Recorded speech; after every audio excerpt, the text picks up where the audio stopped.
Hello বন্ধুরা, আসসালামু আলাইকুম। Welcome back to my channel. আজকের এই ভিডিওটি একটা শ্রমিকদের জন্য একদম সুখবর।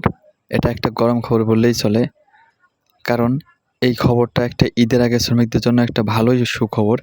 কারণ আপনারা অনেকে জানেন কি জানেন না জানি না এই খবরটা, কিন্তু আজকে এই খবরটা আপনাদের সবার মাঝে ছড়িয়ে দেওয়ার জন্য আমি কিন্তু এই ভিডিওটা মূলত তৈরি করেছি, যেখানে একটা অজানা ফান্ডের কথা এবং অজানা তথ্যের কথা বলেছেন শ্রম উপদেষ্টা, যে শ্রমিকরা নাকি নিজেই জানে না শ্রমিকদের জন্য একটা ওর জন্য একটা ফান্ড আছে।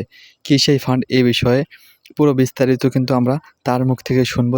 এজন্য আপনারা ভিডিওটি 1 সেকেন্ডের জন্য স্কিপ করবেন না।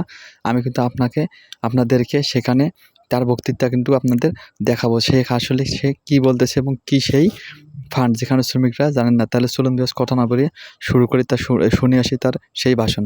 আসলে শ্রমিক কল্যাণ ফাউন্ডেশন 2013 সালে একটি আইনের মাধ্যমে এই ফাউন্ডেশনের যাত্রা শুরু হয়। মূলত শ্রমিকদের কল্যাণের জন্য এই ফান্ডটা গঠিত হয়েছে এবং এটা এই কাজটাই করার কথা।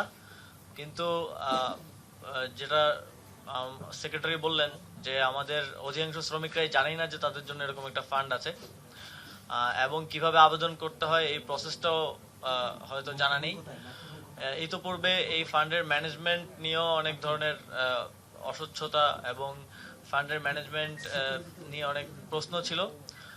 আমরা চাই যে সরকারের এই যে কাজ করার যে প্রত্যেকটি মেকানিজম সরকারের মধ্যে আছে, আইন আছে, কিন্তু সেটার প্রকৃত বাস্তবায়ন আমরা দেখিনি বিগত সময়গুলোতে।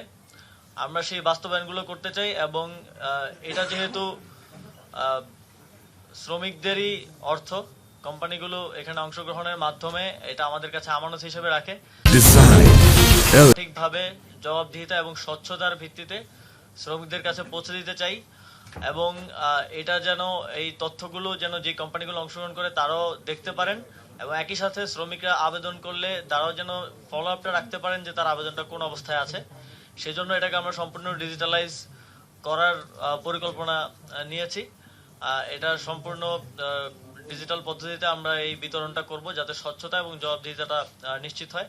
এবং একই সাথে এই আইনের অধীনে আওতাভুক্ত আরও যেসব প্রতিষ্ঠান বা ব্যবসায়িক প্রতিষ্ঠান এখনো এই শ্রমিক কল্যাণ ফাউন্ডেশনে অংশগ্রহণ করছেন না, তাদেরকেও কিভাবে এর আওতাভুক্ত করা যায় আমরা তাদের সাথে যোগাযোগ করব, এবং আহ্বান থাকবে আপনারা শ্রমিকদের কল্যাণের উদ্দেশ্যে শ্রমিক কল্যাণ ফাউন্ডেশনে যেই অংশগ্রহণটা করার কথা আপনাদের, সেটা অংশগ্রহণ করবেন। এবং শ্রমিকদের প্রতিও আহ্বান থাকবে, আপনারা আবেদন করুন, আমরা আমাদের দিক থেকে সর্বোচ্চ চেষ্টা করব যারা প্রকৃত অর্থেই এই ফান্ডটা পাবেন তাদের কাছে এটা যাতে আমরা স্বচ্ছতা এবং জবাবদিহিতার ভিত্তিতে পৌঁছে দিতে পারি।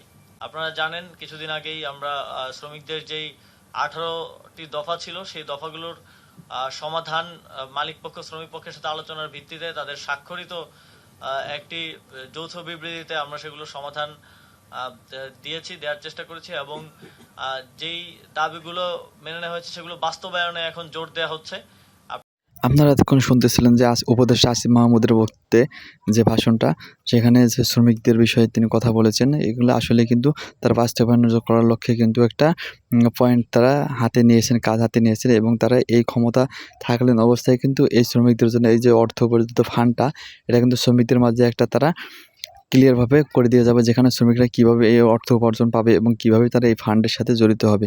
এই বিষয়ে কিন্তু পুরো বিবেচনা আলোচনা এবং করবে। এ বিষয়ে আরও 2-1টা বৈঠক হবে বলেও তারা এই বিষয়ে নিশ্চিত করেছেন। তাই ভিউয়ার্স, আজকে এ পর্যন্তই। দেখা হবে নতুন কোনো ভিডিওতে, এবং গার্মেন্টস বিষয়ে এবং বিভিন্ন ধরনের অজানা ভিডিও পেতে আমার এই চ্যানেলটি সাবস্ক্রাইব করে আমার পাশে থাকবেন। সে পর্যন্ত ভালো থাকবেন, সুস্থ থাকবেন।